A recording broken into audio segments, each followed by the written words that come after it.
All right, what's up, everybody? So you're here with Dave, brain dead Dave, right now.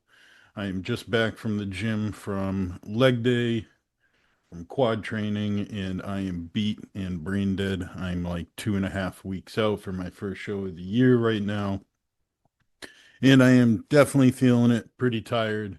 But that's okay. We'll push through. We'll make it. We'll be ready to go before you know it and step on stage. But for today, we're going to do a little long-awaited Q&A. I've had a bunch of questions lined up to finally get around to answering, and I think it's time we start going through a couple of them because I got some pretty good questions here from different comments and stories we've left up asking for people any questions they want answered or topics they want discussed, whether that's training, nutrition, PED, peptide, personal, any of that fun stuff. So we'll go through a couple of those pretty shortly. As a reminder to all of you, this is just for informational purposes. Anything we go over today is not medical advice. I am not a doctor. I am not telling you what to do with your own body.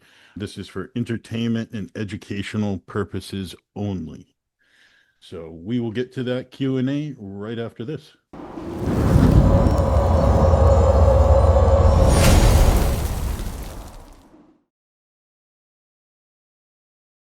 All right. So Q&A time.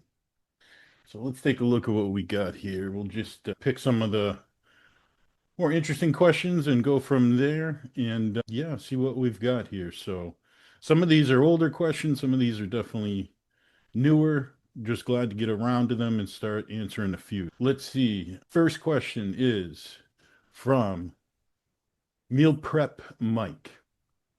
Do I have to eat 6 meals a day to grow, or can I just smash a couple big ones? So, in my opinion, is the whole goal of your nutrition for the day when it comes to growing is to get yourself obviously into a caloric surplus. Now, if you're overburdening yourself with a few meals and having a tough time digesting them because you're trying to consume, let's say you need to consume 4,000 calories, 4,500 calories to grow. It's a good amount of food, especially when they're coming from clean sources, not junk, not fast food, not dirty bulking. But when we're trying to grow, we're trying to stay as lean as possible and put on quality lean tissue and accumulate the least amount of fat as possible.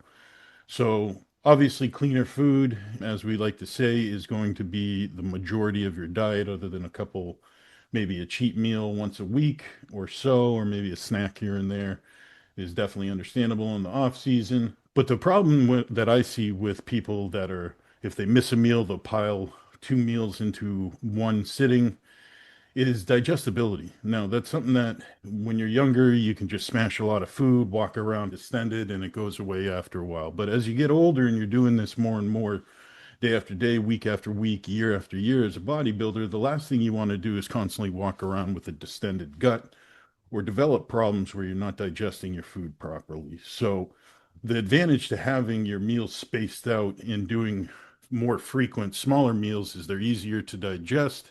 You don't find yourself getting bogged down or distended from the gut. And it's a little bit more appealing when you do build a metabolism and you are getting hungry.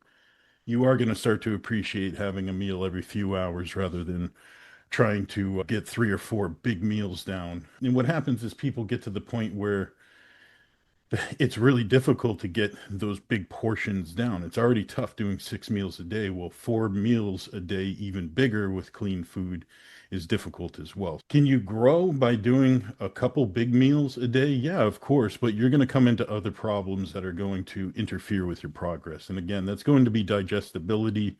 You might have difficulties going to the bathroom, feeling backed up from the food, gut distension, just feeling sick and sluggish or lethargic from eating these large portions. And that's something you also don't want to do pre or post workout when nutrition timing is most important. Last thing I like to do is go to the gym feeling like I'm completely full of food, walking around with my gut sticking out. It doesn't make for comfortable training. I like feeling about as empty as possible. You can do a couple bigger meals. You're just going to find out that's going to not be the preferable route. Breaking up those meals gives you a steady consistency of amino acids, more steady and consistent glucose levels. You're not piling just big portions of added fats onto 3 meals. They're being spread across throughout the day, making digestion and an absorption of your food a whole lot better. Yes, you can is the answer. You're going to find out it's not going to be the best thing for you or optimal. You're going to probably eventually get to yourself where you're spreading out your daily food as frequent as possible, whether that's 5 meals, 6 meals, 7 meals, or maybe 5 meals in a shake or whatever that is. So focus on your digestion, focus on getting the meals in a consistent drip of nutrition throughout the day, and focus on having good nutrition that's digestible around your workout window. And that's going to grow you the best for sure. So that brings us to another good question that's probably a good follow up is at chicken, at rice and chicken. Interesting name. What's your go to pre workout meal for pump and energy? So, my pre-workout meals basically, now I'm always going to have some sort of protein obviously mixed in there. I usually don't have any added fats around my workout window whatsoever. And obviously going to be heavy in some carbohydrates for the most part. Most of my heaviest carb meals are going to be pre and post workout meals anyhow. And my go-to for the pre-workout anyhow, before I step into the gym, is first off, I like trying to eat maybe an hour before I even get into the gym, but it's focused around digesting that meal. So one of my favorites is white rice with white fish. That goes down pretty well, digests very quickly. Able to hit my macros with clean, lean protein, clean, lean carbohydrates, and digest very well. And I can get a hefty portion, getting 50 grams of protein and 125 grams, let's say, of carbohydrates, or let's say 75 to 150 grams of carbs, depending on if it's a medium day, a high day, if I'm in prep or off season.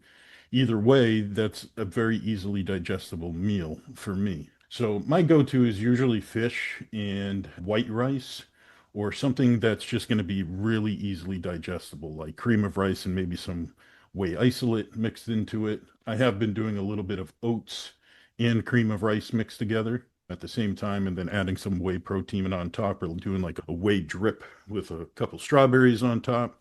It's a smaller portion meal, but it's dense with carbs. I get my protein in and my amino acids. And the most important thing to me is that it gives me the carbs I need for the pump and the energy, but it's also digested. I can walk in and feel completely flat stomached before I hit the weights. So that's really my go-to, is not always what do I feel like eating, but what's going to digest best.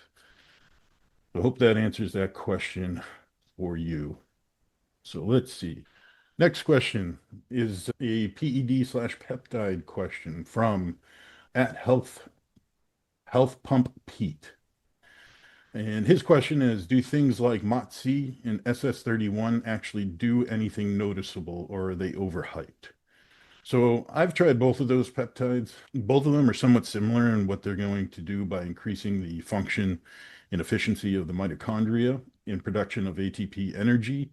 I've noticed MOTS-C and SS31, these two that he's asking about specifically, to work quite well in a fat burning scenario, and also helping with my morning cardio. Actually, MOTS-C seems to give me some steady energy, but not like a highly stimulated feel.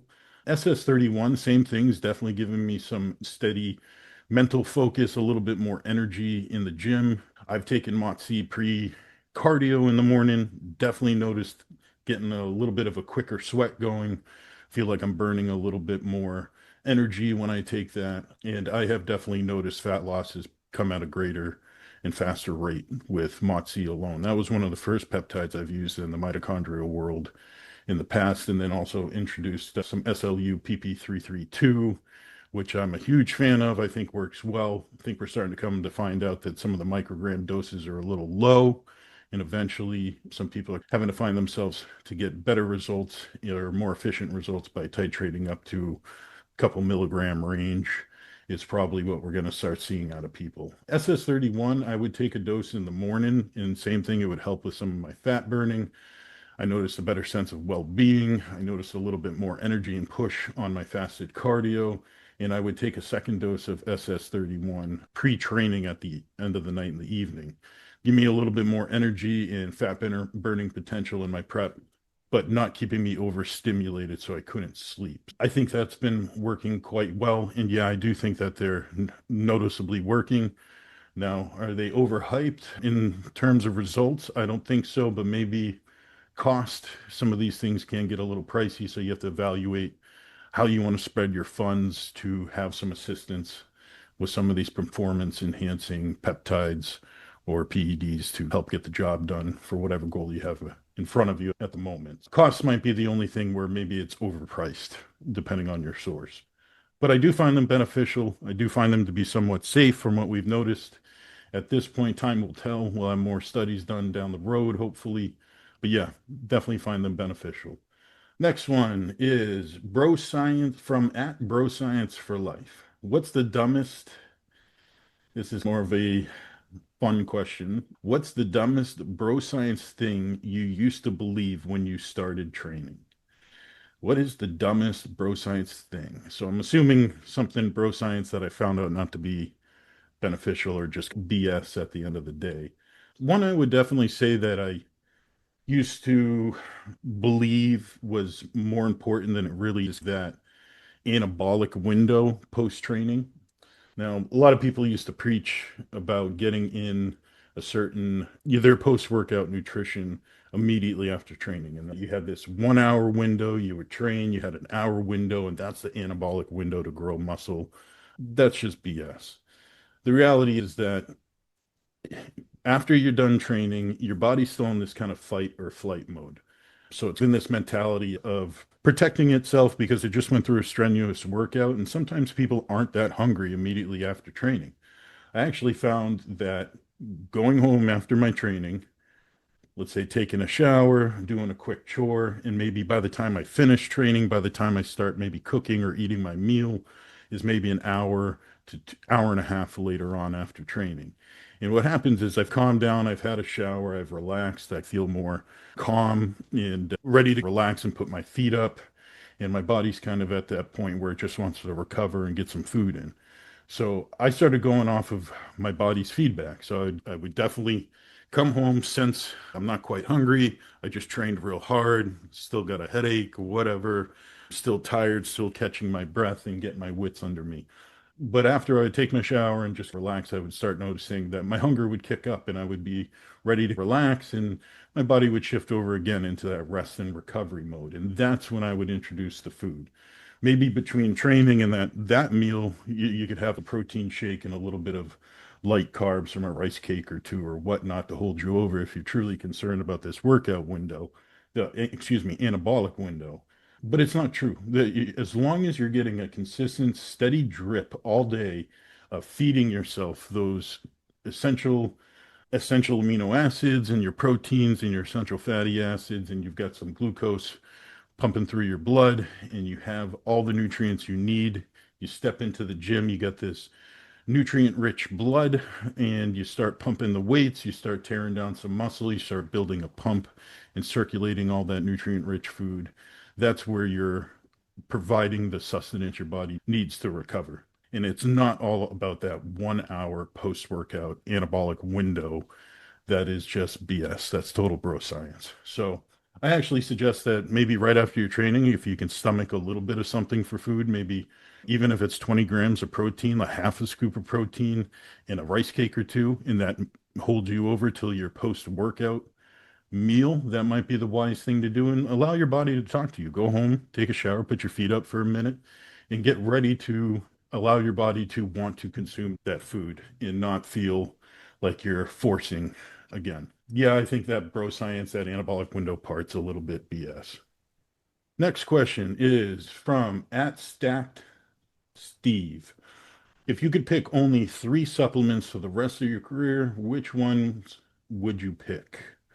That's a good question, actually. So I kind of look at supplements as on a need basis. Now, there's definitely basics that we want to cover, right? Like having some sort of, and we won't include these in the top three, but obviously there's some stuff that you just need to have and are probably going to want to consume anyhow, like a multivitamin. Stuff like fish oils, essential fatty acids would be great. So let's not add those to this list. Let's just assume that's something we all need anyhow. But my some of my favorite supplements that I've found to be very effective and cost reasonable with cost and have been worked well with my dieting and my training is one would be hydroberberine. Berberine's been a great disposal agent. It's been something that's kept my insulin sensitivity high. I've used metformin in the past. That works quite well. I don't feel I need to use all of both of them all the time, but metformin is something I've definitely benefited from, and dihydroberberine is a little bit more of a natural source, a little easier to source itself as well, by where metformin's a prescription drug and berberine is something that you can just buy at the store or on Amazon. And something like I use about 1,500 milligrams a day of regular berberine, or I think it's maybe 400 or 500 of dihydroberberine does the trick for me. So that's one I would say a supplement I would be using for the rest of my career. The other one would definitely be KSM, ashwagandha. That's one that's definitely been more of like a mental help, helped cortisol and stress stay low, kind of helps me settle down at the end of the night and relax. So that's something that's definitely been beneficial when stress and cortisol get high for me. I can just put that in and it definitely helps. Like when I was working my 7 day a week job at Dr. Mulch when I owned the trucking business, doing 80 plus hour weeks for years, 15 plus years. There'd be some times when you have a ton of employees and it'd be 8 o'clock in the morning, you'd be there for a half hour, and sometimes you just wanted to strangle them because you're 3 weeks out from a show, stress is high or whatnot. And was KSM ashwagandha was one thing that definitely kept me calm and cool and collected. So I would definitely say that one is certainly been beneficial to me as well. The third supplement I would probably choose, excuse me, the third one I would probably choose is something I guess we all need to a point, but we'll just add this one in as maybe non-essential, like the first couple I mentioned between fish oil and multivitamin. But magnesium glycinate, something that I definitely think is something I'll be using for quite a while now. It benefits me. It is an electrolyte, so it definitely helps with electrolyte balance. But it's also something that I can up the dose towards the end of the night if I need help with bowel movement the next day. That's something that's been helpful. The magnesium glycinate definitely helps with that part, as well as, again, it is an electrolyte. So if we don't have that, we're depleting our electrolyte sources. That's something that we should be replacing back in on a needs basis. Also, magnesium glycinate's also been helpful with some people, not necessarily myself, but a lot of my clients with sleep. Once they kind of get past that 400 or 500 milligram range, it really almost helps them go to sleep and stay to sleep longer. It's maybe not as powerful as some other products that I've used for sleep aids, but it definitely for some does the trick, and that's all they need. So I'd definitely put that in my top three right there. Next question from at Natty or Not. At Natty or Not 54. What's the number one mistake dudes making when they hop on gear? I'd probably say some between two things. One, starting too early. You get some kids that are really young, maybe in their 20s, that they haven't really reached their natural potential. They've been working out for 6 months, find out that they enjoy it, eat a couple healthy meals here or there. They only maybe party on the weekends and they think they're ready to jump on steroids and become the biggest guy in their gym. Sometimes you're a little too young and you haven't reached your full potential, and you might actually be setting yourself back on the back end of your years when it comes to the progress that you can make. One mistake I see is starting too early. You might want to try to benefit yourself by get as much as you can out of your training and your nutrition and get as many gains as you can before you start affecting your HPTA and shutting down your natural testosterone itself by supplementing either TRT or high dose testosterone or other anabolics itself. And then the second mistake I see most of them do is they just start too high on the dosage. Now, they always think more is better, but sometimes you just need a stimulus to push you past your natural potential. So your first cycle doesn't have to be 500 milligrams like everybody used to say of testosterone. It was always The joke that 500 milligrams a test is a great starting cycle, I think that's maybe a little high. You might want to just go a little bit past what would be a testosterone replacement therapy dose. So let's give you an example. Let's say 900 nanograms per deciliter you're at naturally, you're 22 years old, which is already a pretty good testosterone level itself, but you want a little bit more.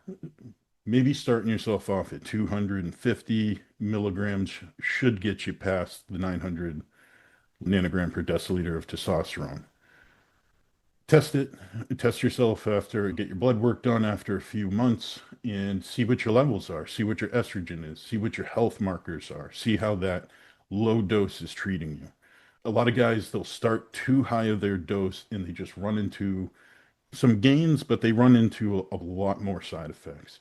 Gynecomastia, estrogen issues, maybe sexual dysfunction issues or attitude issues. That does happen too. These things do sometimes mess with your head, depending on the certain compounds. So I'd say the number one mistake I see guys doing is they just start too early and they go a little too high right off the bat with their gear use. Start slow, learn your body, study these things. There's a lot of, it's 2025. There's a lot of resources out there for you to learn. There's a lot of good educators out there. There's a lot of people you can just message and ask some questions. There's a lot of good coaching opportunities too, to be coached and to be taught or mentored into this next step if you're so serious about it. But when you're 22, you don't always make the best decisions. You don't think about the future. I certainly did. These are the mistakes I made. I made those exact mistakes. I started way too early and I started way too high. And I ended up backing off a lot of my dosages and just realized I was dealing more with side effects than I was with progress. I'd say those are the number one mistakes I see out of people the most. All right, let's see if we can get one last one before we're done here. All right, next question is from at Bulk or Bust.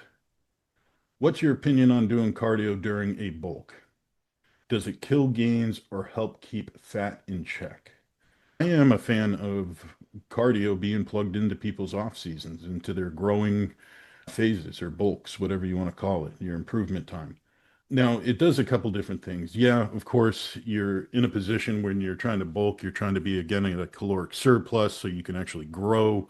If we're not in a caloric surplus, we're not going to grow, no matter how much gear we really take, to be honest. But what we do need is the ability to have our health also be protected as well. So I'll put in a lot of my clients' programs, something maybe as small as like 4 sessions at 15 minutes per week for cardio. And maybe we'll do like high intensity interval cardio just to get the heart rate up.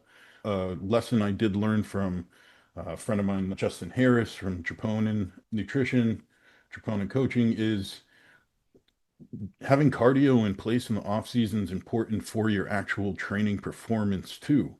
So if you think about it, if your cardiovascular output is shutting down because you're running out of breath and your heart rate's getting jacked up from trying to do a squat of 12 reps, but by the eighth rep, your muscles have plenty of energy and output to lift the weight, but your lung capacity and your cardiovascular capacity can't keep up.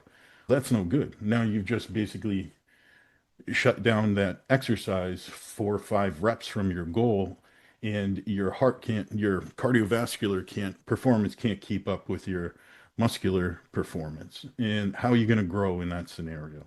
Also, cardio is also going to help you keep insulin sensitive. It is also going to be, if you do it in a fasted state in the morning, you should be able to burn a little bit of body fat to keep yourself lean as well. Also, keeping cardio in on the off season definitely helps with keeping your hunger a little bit more elevated. Over a period of time, your leptin hormones will get a little higher. You'll get satiated quickly from eating all the food. You're not going to have that drive for hunger like you once did at the beginning of your bulk. So having cardio in place and burning a little bit of that energy can just keep that metabolism kicking and keep your hunger levels a little bit elevated as well. So I don't think it kills your gains, and it does keep your fat levels somewhat in check, but it also does other things. Keeps cardiovascular performance in a good position, keeps your insulin sensitivity a little more preserved. Also going to help with a little bit of digestion, just some activity throughout every day. Even just taking 5 minutes to walk around after each meal is going to help your digestive motility be a little bit more preserved over time as well. So I think it is important to keep cardio in for sure. Yeah. And it doesn't have to be a lot, something like 4 by 15 minutes, 4 sessions a week, 15 minutes at a high cardio out, like a high intensity output. It should be plenty fine. Hit the ropes, the battle ropes, and maybe the assault bike for a couple of rounds. For 15 minutes is up, you're able to do that set of squats without running out of breath. Insulin sensitivity is high, fat stays off you, and before you know it, you've grown like a weed and you're achieving your goals. So let's get one more in here because there's a couple good training ones. Jim Rat J asks, is there really a difference between high volume and high intensity training? Which one actually builds more size in your experience? That's a great question. So, might be an unpopular opinion, but I don't think one's better than the other. I think that one might be more suited for the individual. So I find myself personally, in the past, I've done both. I've done high intensity where we're doing 6 to 8 reps as heavy as possible, completely to failure, every set, keeping the total volume and frequency kind of low to start throughout the week's training programming. And I've done the high volume stuff where we're doing 1 or 2 reps in reserve. We're doing 12 to 15 rep sets, a little bit lighter weight, and trying to continually over meso block training up our frequency and up our volume over time to build more volume. So I think what works best is whichever one fits the athlete better. You have to enjoy what you're training. If you hate doing high volume and you just want to put some heavy weight on with good form and grip it and rip it, it's going to build muscle. We've come to find out that over time, when you look at the Dorian Yates of the worlds or the Jay Cutlers of the worlds, or you look at the Dexter Jacksons or the Mike Mentzers, their training worked for, they couldn't be more different, all their training, and it worked for all of them. So it really just came down to pretty much what they preferred and what their body reacted to as well. So that's part of your learning experience. You're going to have to find out which one suits you better, which one you enjoy better, which one you're able to stay protected from injury preservation, and also find out which one you can recover from as quickly as possible, but still get the maximum effective dose of training needed. Honestly, I don't think one's better than the other. I just think you're going to have to find which one suits each person, each athlete individually. Me, myself, I've gravitated more towards the high volume now. I just find it to be a little bit more safe in my ability to preserve my joints, to preserve possibility of a muscle tear. You lift weights long enough, you become a pretty strong individual. And I've seen guys rip a bicep, I've seen guys tear a quad. And it's always with heavy weight going to failure. It's usually never a lighter weight doing a 15 rep set of something with a little bit lighter load. So at the end of the day, we're trying to build as much tension on the muscle as possible, maximizing the amount of time under tension, and the actual intensity of tension on the muscle is going to grow that. So whether that comes from high intensity and heavy training for you in a lower rep range or a higher volume, more slower, but focusing on the eccentric kind of scenarios, whichever one does that trick and builds a high amount of tension in the most time under tension is probably going to be the best one training for you. Give both a try, see which one you like, and take some notes and give each one a fair analysis. Don't just do it over 1 week and make your decision. Try each one for 2, maybe 3 months and see which one, track your progress and see which one worked best for you in regards of progress. But yeah, for me, high volume is the way to go. Nonetheless, I think that'll do it for today. I appreciate you guys watching. If you have any other questions, drop them below in the comments and we will go over them. Hopefully do more of these Q&As. Hopefully we can grab Jackie and have her jump on the next one for everybody so we can get some questions from an actual IFBB figure pro herself. So appreciate all of you watching. Until the next time, everybody be good, grip it and rip it, and we'll see you then.